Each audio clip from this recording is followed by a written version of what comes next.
In this video, ituturo ko sa inyo kung paano nga ba mag-open ng Robinsons Bank savings account through online. Magagawa mo lahat ng ito 100% online, hindi mo na kailangan pumunta sa branch nila. Kailangan mo lang ng at least one valid ID and 100 pesos initial deposit at magkakaroon ka na ng simple savings account dito sa Robinsons Bank. So kung isa kang YouTube content creator is pwede mo itong gamitin para sa YouTube sahod mo. So, nang una mo lang gagawin is open mo lang yung Play Store or yung App Store sa device mo. And then, search mo lang dito yung Robinsons Bank application or yung Rbank Digital. Ayan, so ito yung application ng Robinsons Bank which is the Rbank Digital.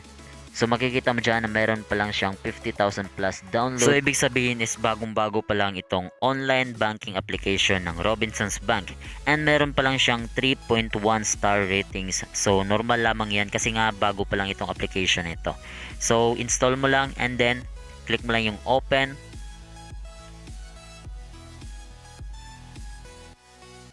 So ayan, so your banking needs all in one place. So next mo lang and then next ulit.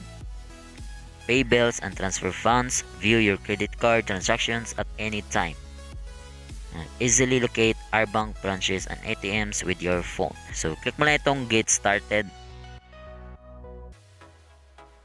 So ayan, so meron diyang tatlong option. So I want to open an account, or I have an existing account, or register existing bank account. So ang gagawin natin dito is mag-open tayo ng bagong account. So I want to open an account. So, click mo lang yung option na yan. And then, basahin mo yan. So, Rbank sign up brings you branches. So, ayan. So, kailangan mo i-download ang Rbank sign up application nila. So, ayan. So, i-click mo lang yung proceed para ma-redirect ka sa Google Play Store. So, ayan. So, install mo lang yung Rbank sign up application nila para makapag-sign up ka para sa savings account mo.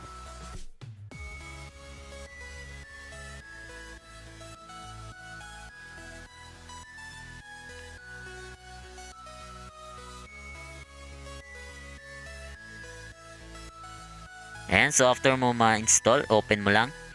And then, open an account online, so no need to visit the branch. So open a new account, open another Rbank account, or open an employee payroll account. So select natin dito ang open a new account.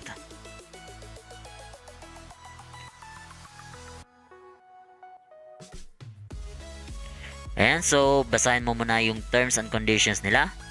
So after mo mabasa yung terms and conditions nila, so click mo lang yung proceed. So ito yung unang-una mong gagawin. So how to create a bank account. So complete your details. So fund your account and experience hassle-free banking. So ayan, click mo lang yung get started. So ito yung mga account type na pwede mong i-open. So meron ditong ATM savings account. Ayan, so check natin itong ATM savings account nila, kung ano yung requirements dito at kung magkano yung initial deposit and maintaining balance. So ayan, meron din ditong passbook savings account, simple savings account. So ayan, so sa ATM savings account is kailangan mo mag-initial deposit ng 2,000 pesos and dito naman sa passbook savings account, kailangan pa rin mag-initial deposit ng 5,000 pesos. So dito tayo sa simple savings account kasi nga 100 pesos lamang yung initial deposit niya. And wala siyang maintaining balance. So yan, so ito yung gagamitin natin or ito yung i-open natin. So dito naman sa referral code, so enter mo lang itong code na ito. And then click mo lang yung continue. Ayan, so here are the things that you need to prepare. So, kailangan mo ng strong and stable internet connection. And we will need to get your selfie liveness. Proper lighting is required. And ito yung mga valid ID na pwede mong gamitin. SSS ID, UMED ID, driver's license, or passport. So, sa ngayon, ito pa lang yung pwede mong gamitin para makapag-open ka dito ng account. So, kung ready ka na, click mo lang itong I'm ready. So first na gagawin mo is kailangan mo lang mag-selfie and then sundin mo lang yung instructions nila.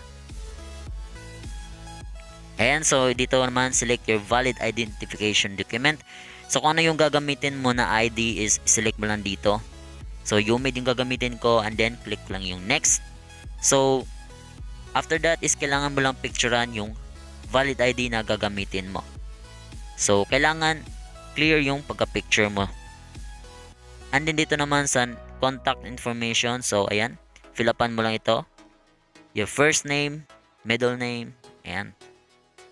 And then dito naman sa OTP, so I can be reached via, so ilagay mo lang dito yung active email or Gmail address mo. At ilagay mo na rin yung active mobile number mo. And then click mo lang yung next. And then after that is may magsisend sa'yo ng 6-digit code. So ilagay mo lang dito yung 6-digit code na marireceive mo. And so after that is click mo lang yung submit. So next is kailangan mo lang ilagay dito yung present address mo. So dito naman sa zip code, so kung hindi mo alam kung ano ito, so i-search mo lang sa Google kung ano yung zip code sa lugar ninyo. Ayan, dito naman sa preferred branch is kailangan mo lang mag-select ng preferred branch na pinakamalapit sa'yo. So i-select mo lang yung branch na pinakamalapit sa'yo. So Cebu, Mandawi, ito yung branch. And then click mo lang yung next. So yan, so you're almost done. So dito naman is kailangan lang natin dito mag-sign or signature natin dito. So click mo lang yung tap here to sign and then pirmahan mo lang ito gamit ang stylus or yung daliri mo.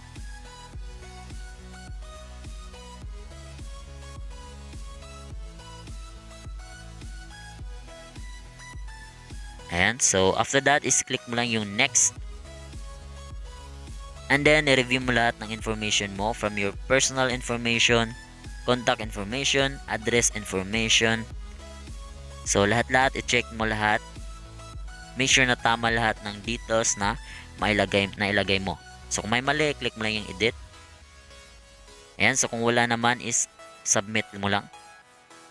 And then, click mo lang ulit yung yes, submit. Ayan, so hintayin mo lang ng konti. And then, congratulations, you have successfully created your account. So yan, kapag open na tayo ng simple savings account. So ganun lamang po kadali. So ayan, after that is click mo lang yung finish. And then, may magsisend din sa'yo ng message and email. So basahin mo itong email dahil nandito yung mga important details. Kasama na yung account number mo.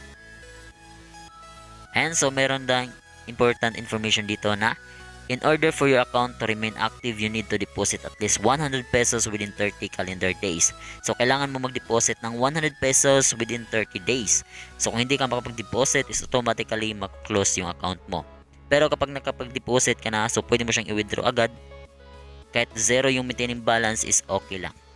So, kung gusto mo naman makakuha ng simple savings Visa debit card or yung ATM card ng account mo is kailangan mo lang pumunta sa preferred branch na sinelect mo kanina or yung pinakamalapit na branch sa lugar nyo. Ayan, so 150 pesos lamang yung ATM card na babayaran mo. So, ayan, ganun lamang kadali mag-open ng Robinsons Bank Simple Savings Account. So, next is kailangan lang natin siyang i-register dito sa online application nila or dito sa Rbank digital application. So ayan, click mo lang yung I have a bank account and then ilagay mo lang dito yung account number mo and then click mo lang yung next. So ayan, so dito naman sa user ID, so gumawa ka lang ng kahit anong user ID na magustuhan mo. So make sure lang na wag mong kakalimutan itong user ID and your password. So ito yung gagamitin mo every time magla-login ka dito sa online banking application nila. So ayan, so after mo fill upan lahat, click mo lang yung next. Ayan, so review mo lahat ng application or review mo lahat ng details rather. Ayan, so after that is click mo lang yung confirm.